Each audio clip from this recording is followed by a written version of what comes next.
Քաղաքացիական պայմանագրի ղեկավարի հրապարակային գնահատմամբ ընդդիմության հայտնի հատվածի ստացած քվեները լեգիտիմ չեն կամ ձևավորվել են ընտրակաշառքի ազդեցությամբ։ Միաժամանակ քաղաքացիական պայմանագրի ներկայացուցիչը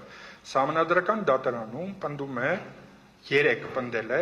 որ խախտումները, այդ թվում ընտրակաշառքը, չեն ունեցել այնպիսի ազդեցություն, որ ազդեին ընտրությունների արդյունքների վրա։ Խնդրում եմ հստակ պատասխանել, ինչպես կարող են միաժամանակ ճիշտ լինել 2 պնդումները,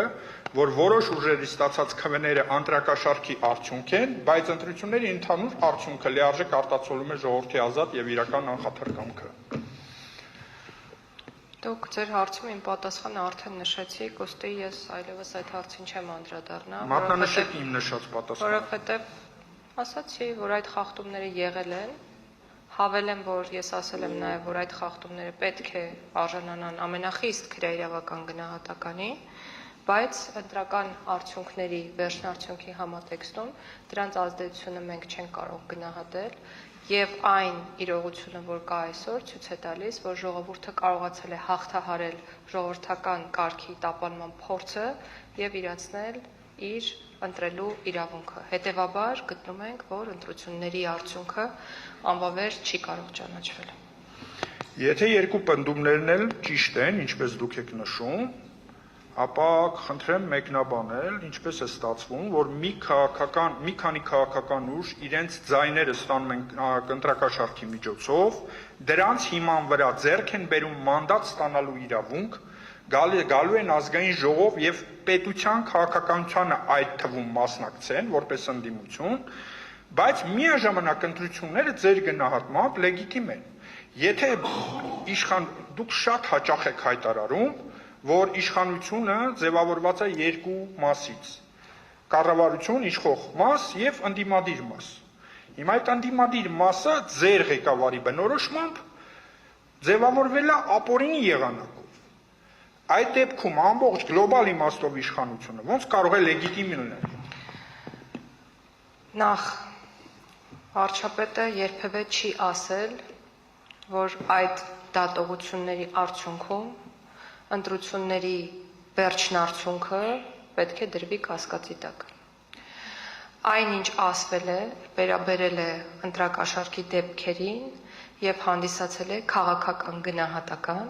ինչը չի բացառում եւ հակառակը նույնիսկ չպետք է բացառի վարույթ իրականացնող մարմինների կողմից տրվելիք գնահատականը։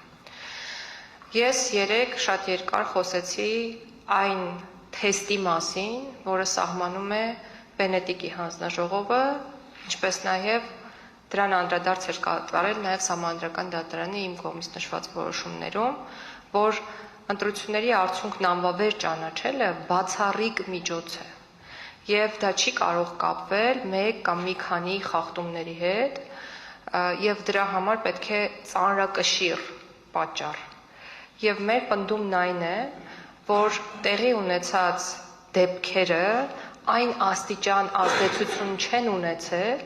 ընտրությունների արդյունքի վրա, որ մենք մի կողմ թողնենք այն քաղաքացիների ձայնը, քվեները, որոնք տրվել են ազատ ու արդար ընտրությունների կազմակերպման համատեքստում եւ ասենք, որ ընտրություններն անվավեր են։ Միևնույն ժամանակ կրկին ուզում եմ շեշտադրել, այն արատավոր երևույթները, որոնք տեղի են ունեցել process-ի ընթացքում, պետք է արժանանան ամենախիստ քրեիրավական գնահատականի։ Ամբողջովին համաձայն լինելով, որ պիտի արժանանան այդ խիստ գնահատականին, ամեն դեպքում չի կարող լինել ընտրական process-ում ձևավորված մի հատվածը լեգիտիմ եւ մի հատվածը ոչ լեգիտիմ։ Չի կարող լինել մեծամասնությունը, ում որ ձայներ են տվել քաղաքացիները, այդ ձայները լինեն մաքուր եւ արժանահավատ, բայց ընդդիմությանը տրված ձայների հատվածը լինեն ոչ ձեր հարցը ձևակերպել։ Ես ուզում եմ հարցը ձևակերպեմ, պիտի պարզաբանեմ, որ ձևակերպեմ։ Չէ, դուք արդեն ուղղակի եզրափակիչ խոսքի տարերա պայմանագրում։ Շատ լավ։ Հիմա փորձեմ կոնկրետ հարցը ձևակերպել։ Պարոն Փաշինյանը հստակ հայտարարել է, որ ընդդիմության ստացած ձայները ընտրակաշառքների արդյունք են։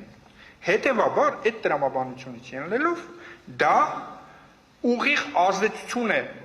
այդ ընտրակաշառքների երևույթը ուղիղ ազդեցություն է ունեցել ընտրական process-ի վրա այդ պատճառով էլ ընդդիմությունը ստացել է այն քանակը ձայների, որոնք որ ստացել է։ Հիմա դիսոնանս չեք տեսնում ձեր արտահայտած դիրքորոշման եւ նման փաստի Հարգելի միջեւ։ դիմող, ես մի քանի անգամ արդեն շեշտեցի, կան իրավական գնահատականներ, կան քաղաքական գնահատականներ։ Քաղաքական գնահատականները հիմնվում են կոնկրետ իրավիճակում, կոնկրետ իրադրության վրա եւ այն իրականության վրա, որին մենք բոլորս ականատես ենք եղել, բայց դրանից զատ կան նաեւ իրավական գնահատականներ։